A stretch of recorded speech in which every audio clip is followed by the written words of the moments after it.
What is up, everyone? Good evening. I am super excited about today because today we are starting to lift the old girl, old Black Betty. Going with Superlift 4-inch kit. Huge shout out to Accurate Powder Coating out of Arvada. They did fantastic. It's like a two-part prismatic powder they used. It's called Tropical Illusion, I believe was the color I finally picked out, but very badass. It is amazing. So without further ado, I won't talk too much. Just loosen up the lug nuts on the rear. I'm gonna get it in the air and I will get this going and show you step by step. I am doing it backwards from the directions due to time constraints. I gotta go to the fire department and volunteer tomorrow morning, so I don't have as much time tonight. So I'm gonna start off, knock out the rear tonight. Once I'm done at the fire department tomorrow, I'll be back in the afternoon. That gives me plenty of time to get the front done in good daylight, flip the truck around, and finish the kit this weekend. So without further ado, let's get going.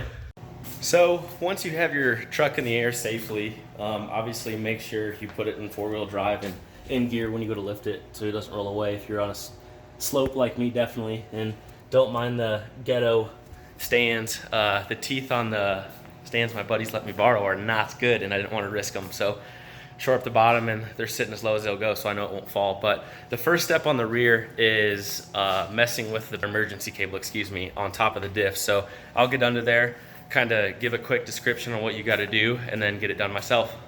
So on their directions, step 28 is prepare the vehicle. 29 is with regards to the emergency brake cable.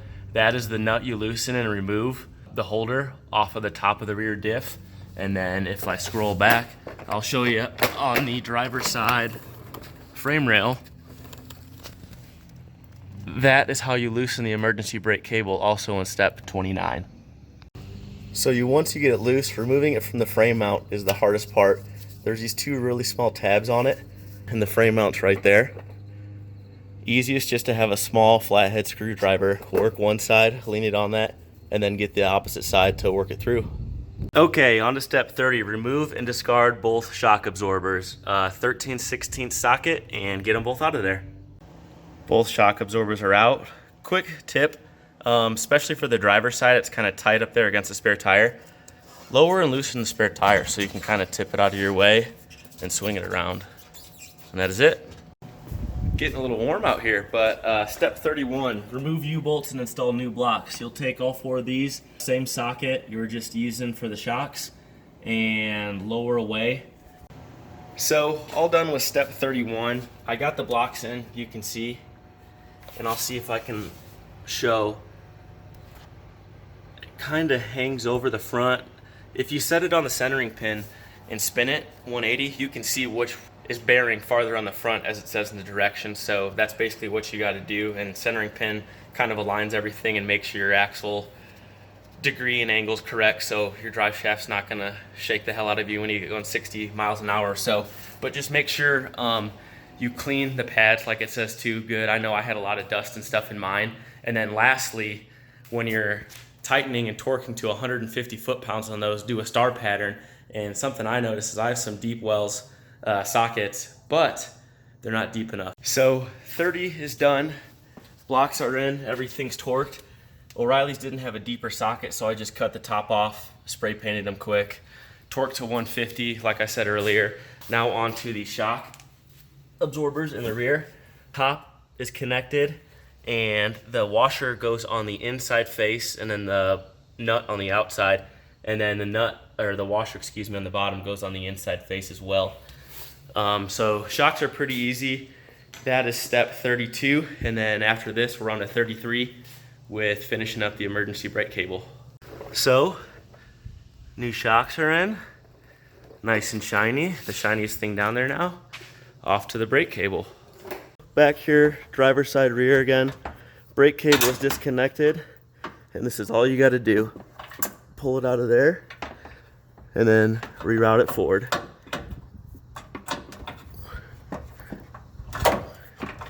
And that's it for tonight. I'll get it connected, and we will finish the front tomorrow. Hello, welcome back everyone. Second day in the afternoon now, I got my duties done. We are on to step 2. So step 1 is just get it up on lift safe. So it is up on lift right behind the radius arm. vehicles in park. So step 2, we go anti-sway bar, disconnect from body frame and axle, track bar, and drag link. So I'll kind of show you each of those and we'll keep going. Okay, so sway bar is out. There's 4 bolts on the frame and 2 for the links. I would recommend doing the links first. And now we are on to the track bar.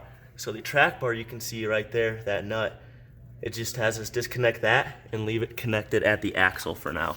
So the track bar is removed from its mounting location on the frame. It's loosened there at the axle.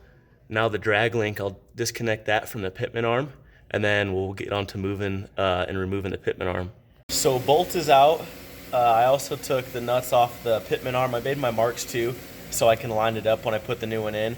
And my saint of a wife right there is off to O'Reilly's to rent or purchase a tool to pull that off. I'm hoping when I have the tool, I can pull that off and then it won't have as much tension on it, I guess.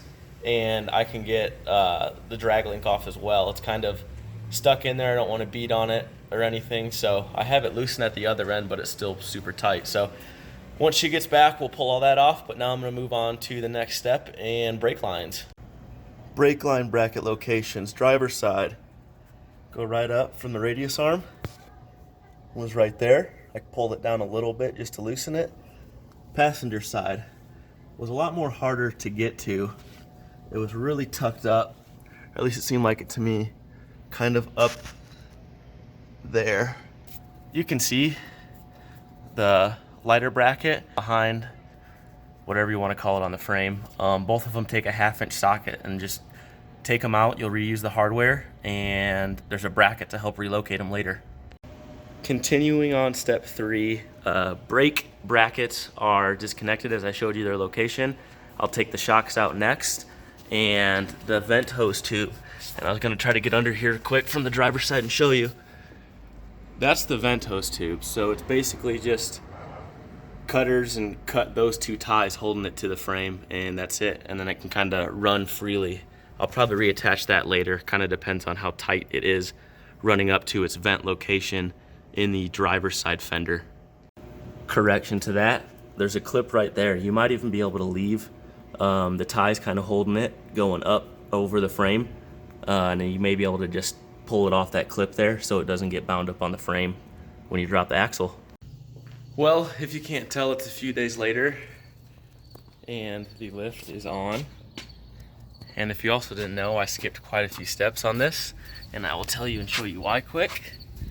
I could not get the pitman arm off. See if I can get it in there. With the pullers that they had to rent at O'Reilly or Napa. Don't mind how dirty it is down here right now. I'm going to get that cleaned up here real soon before I put wheels and tires on it. But the track bar relocation bracket, I also had issues with the factory bolt and had to have that replaced, and I could not get that size grade 8 bolt. So I ended up taking the truck to have this bolt put in and the new pitman arm put on the next day, Monday. With that being said, I would recommend anyone doing this lift, make sure you can get a large enough puller for the pitman arm. Side note, everything else was pretty easy to do in the front. I got the springs in and the new radius arms and stuff.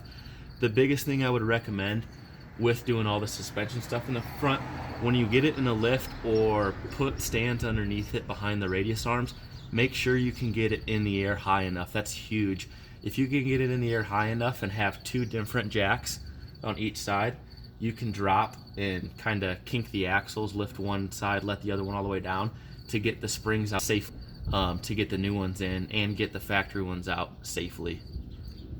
With that being said, guys, I apologize. I didn't get everything like I anticipated. Things just got busy, a little frustrated. Neighbors ended up coming over from a party next door, which was a blast and kind of definitely helped the mood. Yeah, the biggest thing I'd say to check is you have a large enough puller for that pitman arm. Other than that, Superlift does an awesome job, I think, on the rest of the directions, kind of depicting what piece goes where, radius arms, the steps to do it. I did not disconnect the front drive shaft. I kept it on for a little stability since I was working with one lift and kind of some dunnage on the other side, because I don't have all the fancy tools at my house. But drives great, super smooth, super straight. The new Superlift suspension is killer, very good. Especially with the Bilstein shocks. Love it, absolutely love it. Also, super excited to pick out some 37s. Oh, that's a lot of sun. I don't know who I'm gonna go with. Everyone I've seen goes Fury, Nitto, Toyo, but I don't see anyone running these Hancooks that have very good reviews. So I think I'm going that way, mostly because they're cheap and I'm on a budget, but we'll see what we do there. Like I said, comment if you have any questions. I can probably help answer, and I would obviously recommend anyone else to buy this lift and or try to install it yourself, because I've never really done a lift kit by myself. Helped a buddy once, but for me to be able to install it basically and limp it to the shop just to get the pitman arm and track bar relocation bracket on the next day, which probably took them an hour with all the right tools, I mean, saves a huge amount of money. So all I paid was a little bit of labor time and alignment fee at the local shop. So huge also shout out to C&T Auto in my small town out here in Colorado. Huge help, super friendly, and highly recommend taking stuff to them. That is all. Thanks.